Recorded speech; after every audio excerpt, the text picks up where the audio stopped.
નિજજન કાનદાસ તથા મોહનદાસ કાળાના પ્રસંગોમાં 64મું પાનું છે. પ્રસંગ 25મો, દુસંગથી સ્વધર્મની હાનિ, એ વિષય છે, વાંચશું. એક સમય કાનજીભાઈ આદિ સર્વ વૈષ્ણવો સાંભળે છે અને આપ રાસ પંચાધ્યાયી કથાની ચર્ચા શ્રીમુખથી કરી રહ્યા છે. એટલે આપ શ્રી કહેતા ગોપાલજી.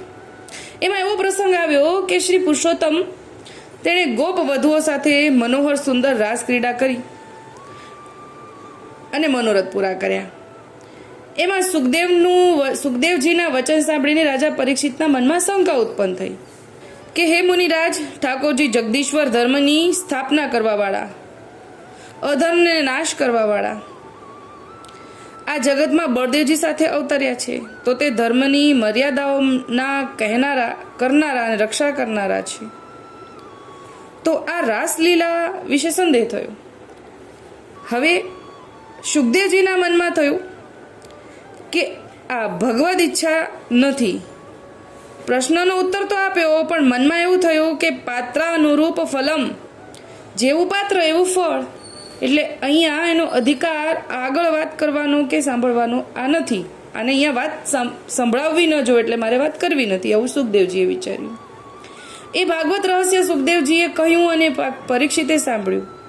પણ તેનો સુખદેવજીને કંઈ ગર્વ નહીં અને પરીક્ષિતને પૂછવાનો કાંઈ અપરાધ પણ નહીં, કેમ કે ભગવદ ઈચ્છા છે. જેણે ઉપજાવ્યું એવું કહ્યું, કેમ કે પરીક્ષિત દ્વારા એ પૂછ્યું છે એ પણ પોતે ભગવાન, અને સુખદેવ દ્વારા જવાબ આપ્યો એ પણ પોતે ભગવાન.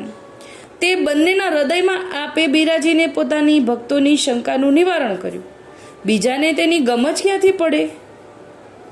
એ પ્રમાણે ગોપાલાલજી શ્રીમુખથી કહી રહ્યા છે કે તેનો આશય શું છે, કે જે અમારી પુષ્ટિ માર્ગમાં તો શ્રી દાદાજીએ લખ્યું છે કે જે પુષ્ટિ છે એને તો બીજાનો સંગ કરવાનો જ નથી.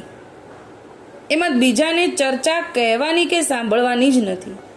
એટલે આ જે સુખદેવજી અને પરીક્ષિતના પ્રસંગથી પ્રભુ શ્રી ગોપાલાલજી સન્મુખ બિરાજમાન ભગવદીઓને એમ આજ્ઞા કરી રહ્યા છે કે પુષ્ટિ પાતળે પણ બીજાનો સંગ ન કરવો.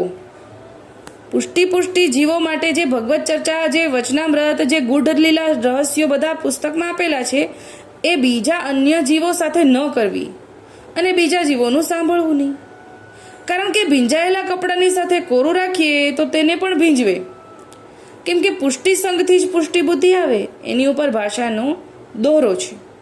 રંક લોહ તરુ કીટકો સંગત પલટત અંગ. પેલું ઉદાહરણ, રંક માણસને ધનની પ્રાપ્તિ થતા તે રંક ટળી ધનાઢ્ય બની જાય છે. એટલે ગરીબ હોય, પૈસા આવે, પૈસાવાળો થઈ જાય છે. લોઢાને પારસમણીનો સંગ થતા સુવર્ણ બની જાય છે. અને તરુ વૃક્ષ મલિયાચળ પર્વતમાં ઉગે તો તેમાં સુખડના ઝાડની સુગંધ પેસી જાય છે. તેને પણ સાધારણ સુખડ બનાવી દે છે. એટલે કે બાજુમાં હોવાથી, સુખડની બાજુમાં ઉગવાથી એ સાધારણ સુખડ તો બનાવી જ દે છે, કેમ કે એની અંદરથી સુગંધ આવવા લાગે. ચોથું, કીટ ઈયરને ભમરી પોતાના ચટકાથી ભમરી બનાવે છે. આ ચારેય વસ્તુ સંગથી પોતાના દેહને બદલે છે. એટલે કે બાજુમાં સ્પર્શ થઈ જાય છે, અથવા તો બાજુમાં રહેવાથી પણ એ દેહ બદલાઈ જાય છે. એની અંદરથી ગુણધર્મો ઘણા બધા સુધારા પર આવી જાય છે, એમ સમજાવે છે. માટે સત્સંગ કરવાથી મનુષ્ય ઊંચી ભૂમિકાએ ચડે છે એ નિસંદેહ છે. માટે વૈષ્ણવના સંગથી અવૈષ્ણવ પણ વૈષ્ણવ બને, પણ જો તેની દ્રઢતા હોય તો. પણ જો પોતાનાને જ જ્ઞાન, સમજણ, દ્રઢતા કાંઈ ન હોય તો એ વૈષ્ણવના સંગથી પોતાની દ્રઢતા છૂટી જાય. એટલે કે જેને સંશય હોય એનું સંગ કરીએ ને તો આપણી દ્રઢતા છૂટે. એના ઉપર આપે એક શ્લોક કહ્યો. પ્રભુ શ્રી ગોપાલાલજી એક શ્લોક કહે છે, મદાશ્ચિતાશ્ચય યે ભક્તા વૈષ્ણવાશ્ચ તથૈવ ચ તેષામ તુ દુષ્ટ સંગેન ધર્મહાનિર્ભવેદ ધ્રુવમ. શ્રી ઠાકોરજી કહે છે કે અરે સેવકો, મારા આશ્રયવાળા જે ભક્તો તથા વૈષ્ણવો છે, તેઓ જો કોઈ દુષ્ટ મનુષ્યનો સંગ કરશે તો અવશ્ય પોતાનો ધર્મ ચૂકશે. માટે અમારી સૃષ્ટિનો જે વૈષ્ણવ છે તે જે અન્ય ધર્મનો હોય તેનો સંગ કેમ જ કરે? તેમજ પોતાના સ્વધર્મ સત્સંગ વિના બીજાના વચન પણ ન સાંભળે.